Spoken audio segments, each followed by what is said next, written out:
بسم اللہ الرحمن الرحیم۔ السلام علیکم دوستوں، امید ہے آپ سب خیریت سے ہوں گے۔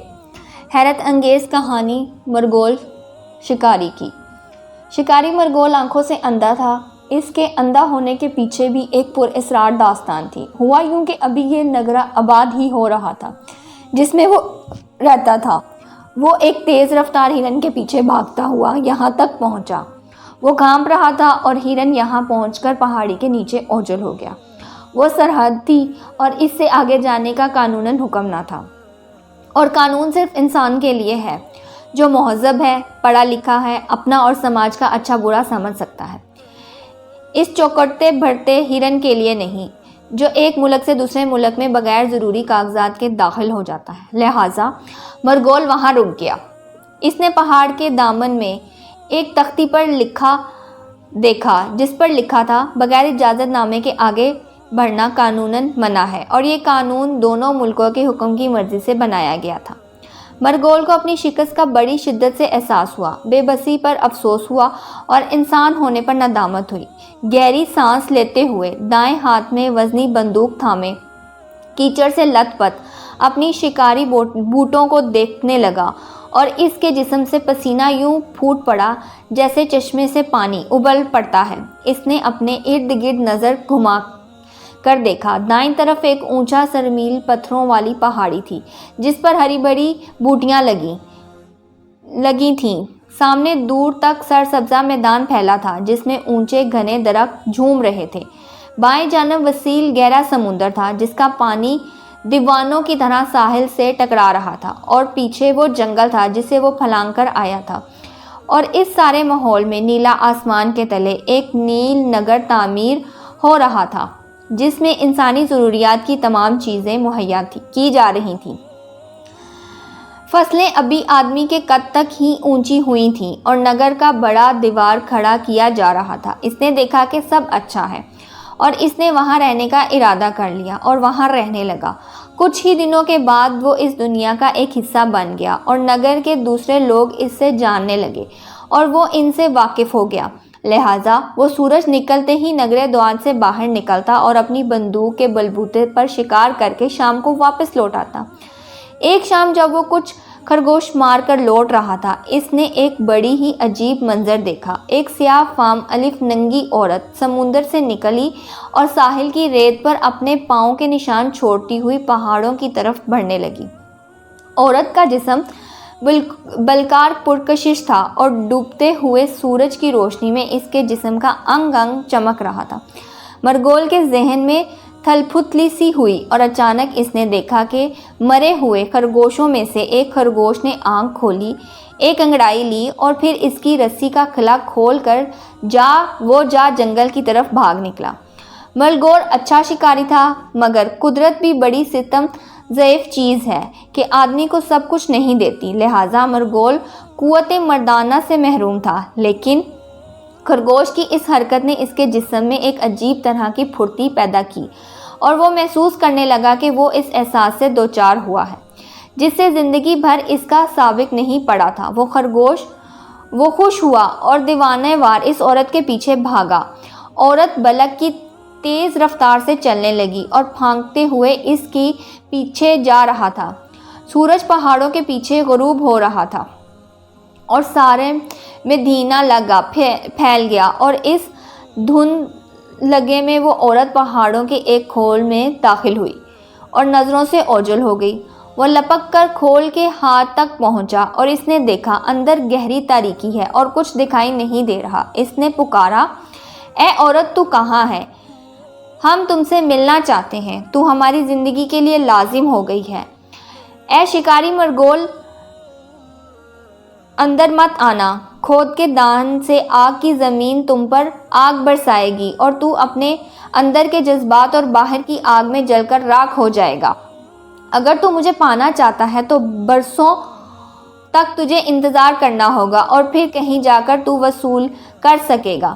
کھود کے اندر سے سیاہ فام عورت کی نرم آواز سنائی دی جو اس کے جسمانی کشش سے بھی زیادہ پرکشش تھی۔ مرغول کے ہاتھ میں پکڑی ہوئی بندوق تڑپ اٹھی۔ اس کا جسم مارے غصے کے کانپ اٹھا اور اس نے زمین پر سے پتھر اٹھایا اور کھول کے اندر دے مارا اور غصے میں چیخا، میں مرد ہوں اور میری شیوا نہیں کہ تم اگر اپنے آپ کو میرے حوالے نہ کیا تو مجبوراً مجھے اپنی بندوق سے کام لینا ہوگا۔ اندر سے ایک کڑاڑی سنائی دی اور پھر ایک غضبناک آواز، تم نے مجھ کو پتھر سے مارا، اب تم پر لازم ہے کہ ہر روز اس وقت مجھ پر آ کر پتھر کی ضرب لگاؤ، اور اگر تم نے اپنے معمول میں ناغہ کیا تو میرا قہر تم پر نازل ہوگا اور تو زندہ نہ بچے گا۔ اس کے بعد آسمان سے بجلی چمکی اور بادل گرجے اور سب طرف تاریکی پھیل گئی، اور مرگول خوفزدہ ہو کر اس کے ہاتھ میں پکڑی ہوئی بندوق اور کندھے سے لٹکے ہوئے مردہ خرگوش بارش میں بھیگنے لگے، اور وہ تھرتھراتا ہوا وہاں سے چلا اور اپنے گھر پہنچ کر دم لیا۔ اگلی صبح مرگول پورا مرد تھا، اور اس کے بعد اس نے یکا بعد دیگر کئی عورتوں سے اپنے تعلقات قائم کیے اور زندگی کی بے مثال مزے سے ہم ناگر ہوا۔ وہ بہت خوش تھا کہ اب وہ جانوروں کی آہٹ اور پرندوں کی آواز پر گولی مار کر اسے ڈھال کر سکتا تھا۔ شام کو جب وہ جنگل سے شکار کر کے واپس لوٹتا تو معمول کے مطابق بلا ناغہ کھود کے دان پر کھڑا ہو کر زمین پر سے ایک پتھر اٹھاتا اور پھر اس کھود کے اندر دے مارتا۔ تب اندھیرے میں سے عورت کی دبی دبی کہکے کی آواز سنائی دیتی اور وہ خوف زدہ سا اپنے گھر کی طرف بڑھ جاتا۔ شہر تب تک پوری طرح آباد ہو چکا تھا۔ یہ معمول کئی برسوں تک چلتا رہا کہ ایک دن سورج نہ نکلا، سب طرف گہرے چھایا ہوا تھا، گہری دھند تھی، ہاتھ کو ہاتھ دکھائی نہ دیتا تھا۔ مرگول کے بستر پر شہر کی خوبصورت ترین عورت شب و شاب کے لیے موجود تھی، جو ابھی بیدار نہ ہوئی تھی۔ اس کا جسم گہری سیکھ میں ڈوبا ہوا تھا۔ مرگول نے اس کی خوبصورت سرتی چمکتے ہوئے جسم پر اپنا ہاتھ پھیرا، وہ مسکرائی اور پھر سے سو گئی۔ مرگول نے سوچا آج وہ شکار پر نہیں جائے گا، جانور اور پرندے سب اپنے اپنی رہائش گاہ میں دبے پڑے ہوں گے۔ اس نے عورت کے نرم نرم جسم سے اپنے آپ کو لپیٹا اور اپنا سر اس کی چھاتی پر رکھ کر سو گیا اور بے خبر ہو گیا۔ شام ہونے سے پہلے بارش بھی شروع ہو گئی۔ اگلے دن جب مرگول شکار کو جانے لگا تو اس نے اس کھود کی طرف آنکھ اٹھا کر دیکھا۔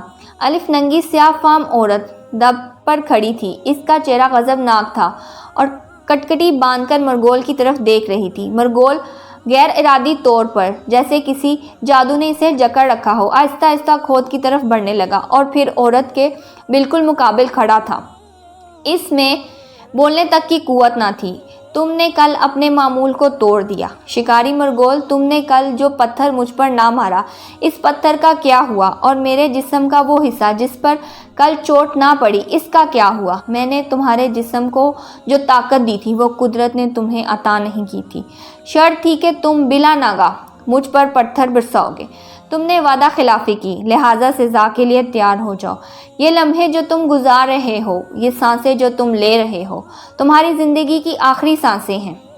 عورت نے اس قہر آلود انداز سے دیکھتے ہوئے کہا، اور مرگول نے دیکھا کوہل میں سے نکل کر ایک سیاہ فام ناگ عورت کی اشاروں کا منتظر ہے۔ موت مرگول کی آنکھوں کے سامنے ناچنے لگی۔ رحم رحم اے عورت، کل گہری دھند تھی اور اس وقت شدید بارش تھی جب مجھے یہاں تمہاری پرستی کے لیے آنا تھا۔ میں آج دوپہر تم کو مار دوں گا۔ مرگول گڑ گڑایا، پتھر تو 2-4 بھی مار جا سکتے ہیں، لیکن وہ لمحے جو اس پتھر کے مقدس کے ساتھ وابستہ تھے واپس نہیں آ سکتے۔ بہرحال سزا تو تمہیں بھگتنی پڑے گی، عورت نے جواب دیا، اور کالا ناگ آہستہ آہستہ مرگول کی طرف بڑھنے لگا۔ نہیں، مرگول چیخا، میں زندہ رہنا چاہتا ہوں۔ تو پھر زندگی کے برابر عزیز چیز تمہیں دینی ہوگی، عورت نے کہا۔ وہ کیا ہو سکتی ہے؟ سام بالکل قریب پہنچ گیا تھا۔ وہ پلٹ کر عورت کی طرف دیکھنے لگا۔ قوت مدانگی یا بینائی؟ عورت بڑی دھیمی اور ملائم آواز میں بولی۔ مرگول نے ایک لمحہ کچھ سوچا اور پھر کہا، بینائی۔ عورت نے اپنے دائیں ہاتھ کی پہلی انگلی آسمان کی طرف اٹھا اور کالا ناگ اچھل کر دوسرے ہی لمحے اس کے ہونٹ مرگول کی کن پٹی سے چپک چکے تھے۔ ایک شدید درد کا احساس ہوا اور پھر اس کے بعد جیسے اس کے خون میں انگرائے بھر دیے گئے ہوں، اور پھر ایک دم سب طرف تاریکی پھیل گئی۔ کچھ دکھائی نہ دے رہا تھا، نہ عورت، نہ سانپ، نہ پہاڑ، نہ سمندر اور نہ جنگل۔ مرغول سسک سسک کر رو رہا تھا۔ شکاری مرغول آنکھوں سے اندھا تھا، مگر وہ جانوروں کی آہٹ اور پرندوں کی آواز کی سیاہ کو گولی مارتا تھا اور اس کا نشانہ کبھی خطا نہ ہوتا تھا، اور وہ قوت مدانگی سے ملامت ہو گیا تھا۔